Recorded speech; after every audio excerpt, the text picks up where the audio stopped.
Thank you for joining Market Insights. I'm Jack Thurman, president of BKD Wealth Advisors. A goal for many of you is to improve your financial health. But does this revolve solely around earning more money? Today, I've asked Lynn Mayeb, one of our senior managing advisors, to address some of the common questions and concerns around improving your financial health. Lynn, what are some of the simple changes that people can make to improve their finances? Well, I think one of the most important things that people need to do is make sure they have a budget. It may not be exciting, but if you don't know where your money's going, you can't make any adjustments when you have new goals that you need to meet.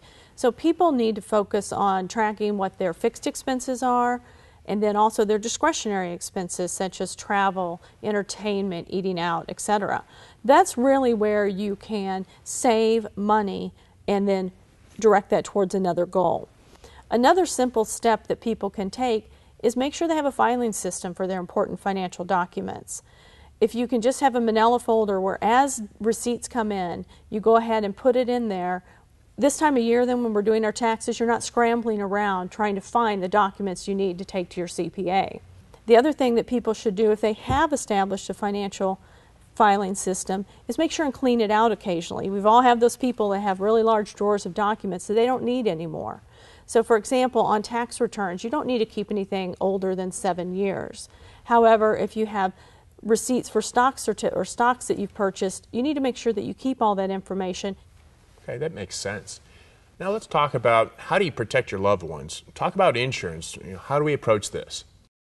Well, usually when people have a change in their life, such as having a child or getting married, that's a really good time to review if they have adequate life insurance.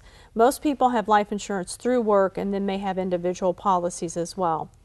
There's a lot of places you can go to use a calculator and see if you have adequate insurance. Most insurance companies have those on their websites, as well as you can work with your financial planner or insurance agent. And once you've determined if you have or don't have adequate insurance, then you can work with your financial planner and insurance agent to find out is term, variable life, or universal life going to be most appropriate for you, and then also determine who should be the beneficiary of those life insurance policies. For example, most people might put their spouse as a primary beneficiary, but then their contingent beneficiary, second beneficiary, they may want to name a child. But you really don't want to name a child who's under age 18 as a beneficiary. So how you can take care of that is actually having a will that would create a trust and then manage the money for the child. Okay, talking about wills and trusts, obviously you bring up the subject, or you would think of the subject, the new estate tax limits and rates. What should we be thinking about relative to estate planning in the midst of all these changes? Well, I think for people that have established documents, they need to review those and see if there's any amendments that need to be made to their wording, keeping in mind that really it's only a 2-year window that they have for these new laws. For individuals that don't have an estate plan, they really need to make sure they have a will, a living will, a power of attorney, and a medical power of attorney, because those are the items that are going to make sure that their needs are going to be met and their wishes are going to be followed should they pass away. Many people can work with an attorney and get those documents completed. Some might want to use some Legacy Writer or LegalZoom or something to do those documents themselves, but they do need to make sure they have them reviewed by an attorney so that they are legal in their state.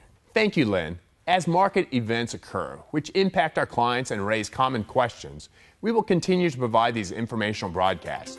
For more information about BKD Wealth Advisors, we invite you to go to our website at bkdwealthadvisors.com. Thank you for joining us today.